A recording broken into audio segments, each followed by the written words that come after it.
that get your attention? Well, probably not, because there's a lot going on. I mean, there's too much going on. And I'm kind of overwhelmed. Everyone I know is overwhelmed. Well, everyone I know who is paying attention and has a conscience as far as politics, civil rights, the environment, thinking that politics is important and relevant in life or cares about other people. There's a lot going on.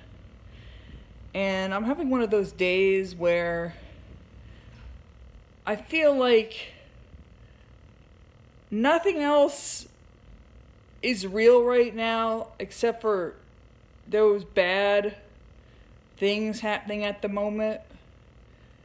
Some of you watching this, maybe no one will be watching this particular video, but my imagined audience, some of you might know what I'm talking about. Like, I know right now people are shopping and playing soccer, and I could turn on the TV, and it's true, throughout this whole nightmare, I have done and will continue to do other things. I have a job.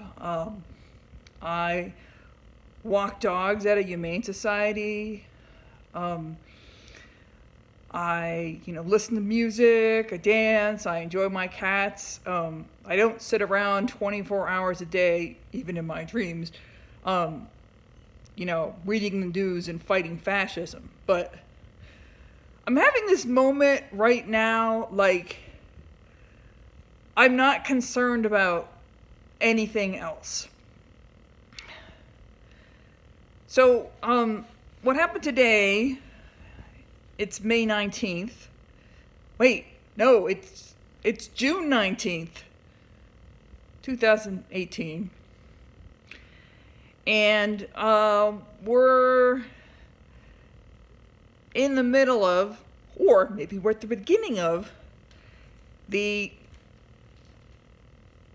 crisis at the U.S. Mexico border, wherein families, as well as individuals, including unaccompanied minor children, are coming into the U.S.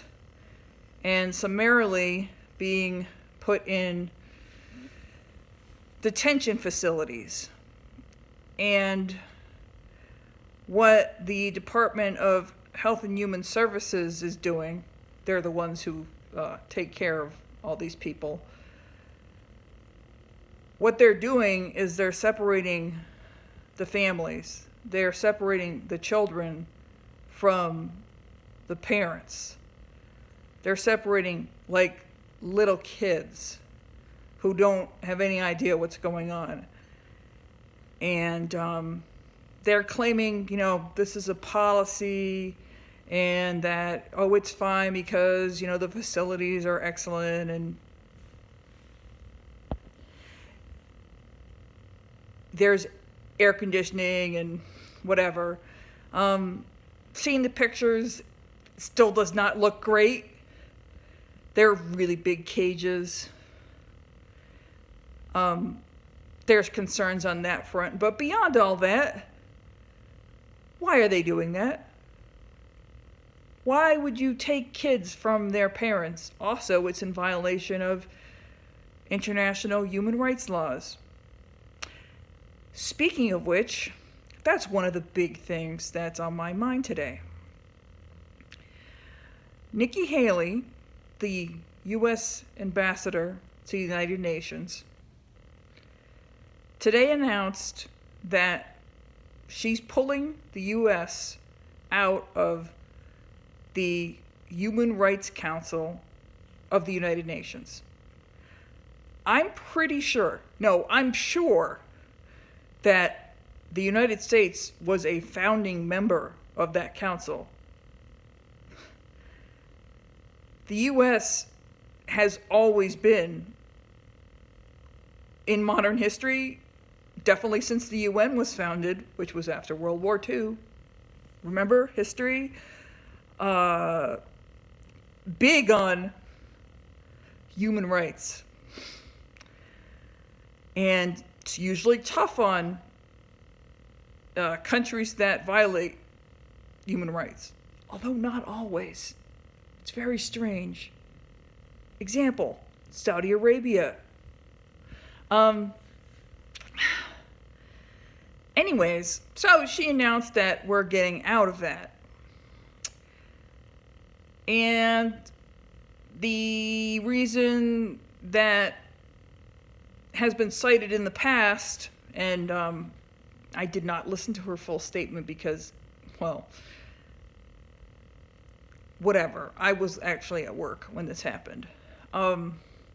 Is because of what she and the U.S., various people in the U.S., have considered long-standing anti-Israel bias by this Human Rights Council. Basically because it has, repeatedly cited Israel for human rights violations because they have violated the human rights of Palestinians. So, the council has done their job. And just recently, they were probably talking about pressuring the U.S. to, clean up their act in terms of human rights because, as I just mentioned, what the U.S. is doing at those facilities along the border is, in fact, violation of international law on the treatment of, I think, migrants and asylum seekers. Probably, I would say, asylum seekers, definitely. Yeah, you can't do that. So, she's having a temper tantrum. Trump is having a temper tantrum. Stephen Miller is having a party tonight, probably, over this. And Putin. Vladimir Putin is probably, checking off his list and probably through, item 9 on his 10-point list of the things he most wanted us to accomplish, Trump, to accomplish, for the first half of 2018. Since, he has like an entire plan of what he would like to happen.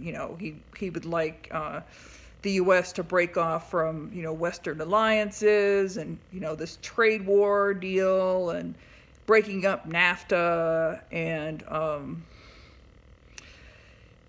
the human rights thing. Putin has no use for human rights. Seriously. Anyway, so that was one thing. Oh my gosh. What was the second thing? Oh man. Oh, the second thing. Yeah, this does relate back again to the border and to immigrants. So, Trump tweeted, like he always does, because he likes to speak directly to the people. And as he has hundreds of times, he said something really offensive. And he won't understand why it's offensive. And he'll probably say, it was a joke. But he made a tweet that was talking about how all this, with what's happening at those facilities, and the policy of separation and all that is the Democrats' fault. And while he was doing that, he brought up this whole thing about those Mexican gangs and how this whole policy of being so tough at the border, etc., is because they're trying to keep the Mexican gang members out. Now, I don't really see the connection between Mexican gangs and like 5-year-old kids being taken away from their moms. But to get to the point, he said that these immigrants were coming to infest this country. Infest. Like the countries like Mexico and Central America were coming, or were sending the immigrants to the U.S. and like these immigrants were like cockroaches or some kind of vermin. You know who else called immigrants vermin? Or others vermin? Nazis. Last year I was in Berlin, and I was at a museum that had a really large collection of original Nazi propaganda posters. And there was one that was characterizing Jews as roaches. This was a very, very common type of propaganda at the time, and it was used on posters and in speeches. And I feel like if someone can say that, and if a supporter of Trump can just, gloss over saying that, oh yeah, infesting, they're like animals, they're like bugs. It's not a stretch to then say something like, oh yeah, we should, create traps for them. Or, I don't know, like spray them, or their lives are worthless, etc., etc., etc. It all leads someplace.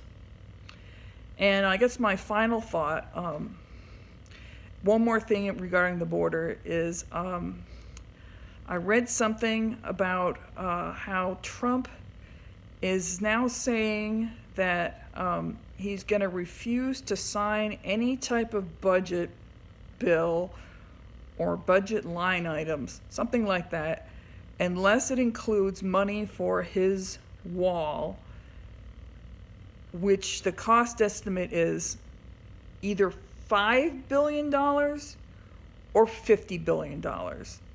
I don't remember which. I hope it's $5 billion, but I don't really hope that, because $5 billion? Billion dollars. And it's not necessary. And he's obsessed with it. And besides, wasn't Mexico going to pay for that? So,